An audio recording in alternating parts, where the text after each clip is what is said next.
Lewis Hamilton's Ferrari chapter is crumbling.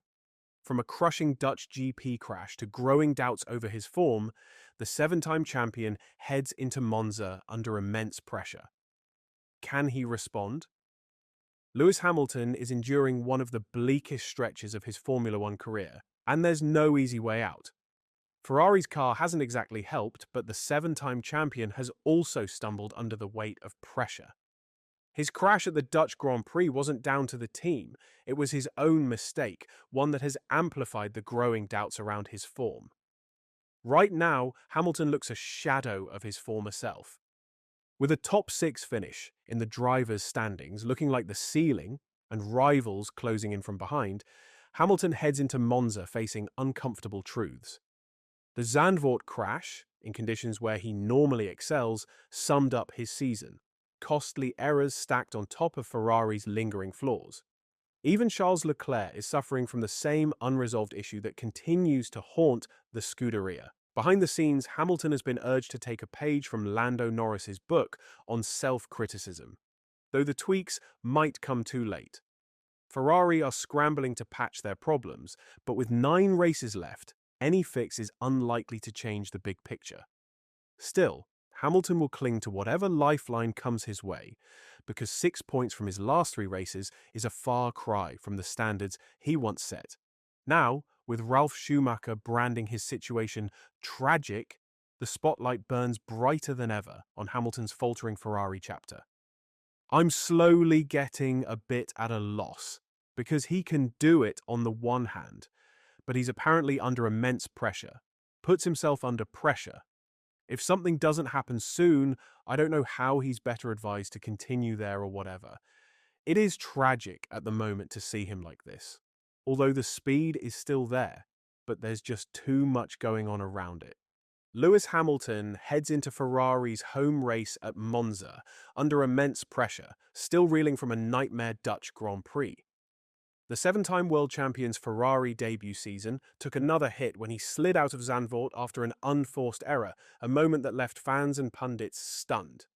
On a damp track at turn 3, Hamilton drifted wide onto the painted runoff, lost the rear and slammed into the barriers. His race over in an instant. It was the last thing he needed after the summer break, when hopes were high for a fresh reset. Instead, the struggles of his first year in red only deepened. Ferrari's car has lacked pace, and the transition to a new team has proven tougher than Hamilton expected. Speaking after his crash, the Brit admitted the adaptation has been far from smooth, with Monza now looming as both a homecoming and a high-stakes test. There's obviously a huge amount of pressure on us as a team, more so for me now, he said. I haven't had a good season. Next week, we'll just try to absorb all the energy from the fans.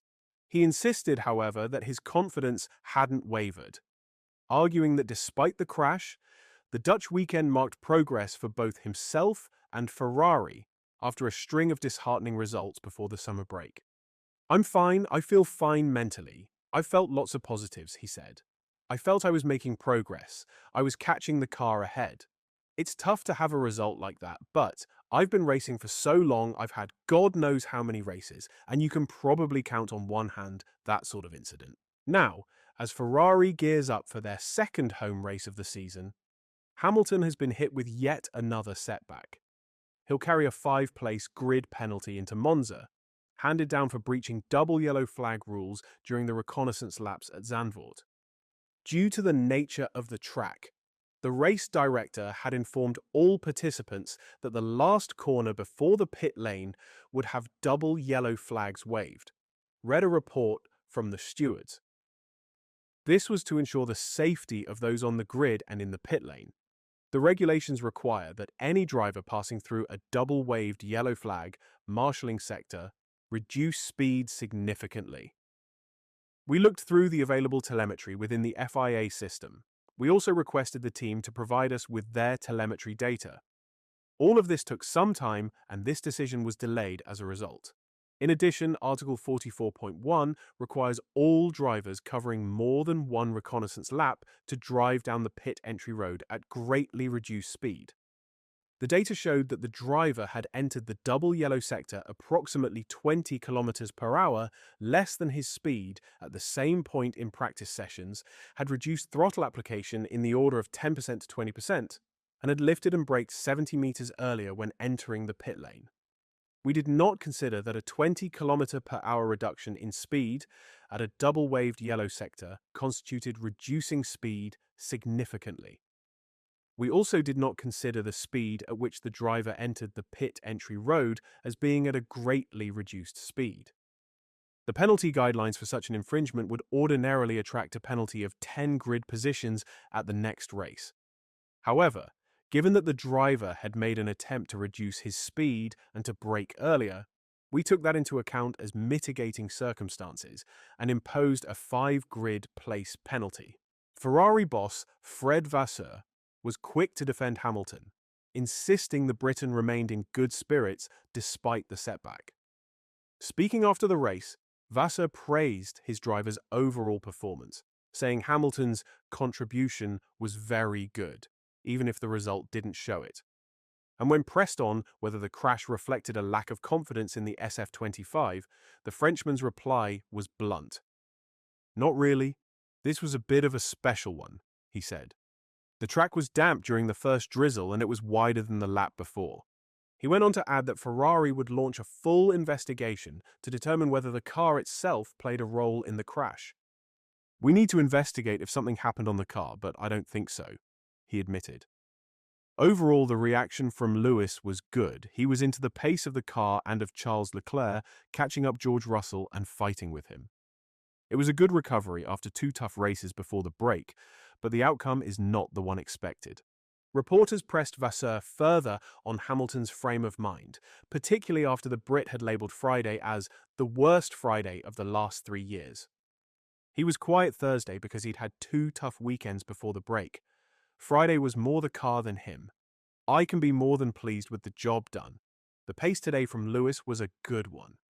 He lost the car, but overall the contribution was very good. After Monaco, the quali pace was good, then Canada, Silverstone, Austria, he was improving. The last 2 races before the break were tough, but in Q3 he's only 1/10 off Charles. We must stay calm and take the season on average." Honestly, after the race, he was much more positive than the last 4 or 5 events. He was on the pace, fighting Russell. We recovered from Friday, so the mood was positive. He can take a lot from the weekend and build confidence for Monza. Hamilton's Ferrari dream teeters on collapse. Can the 7-time champion fight back at Monza, or is this the beginning of the end? Drop your thoughts below, and don't forget to subscribe for more F1 drama.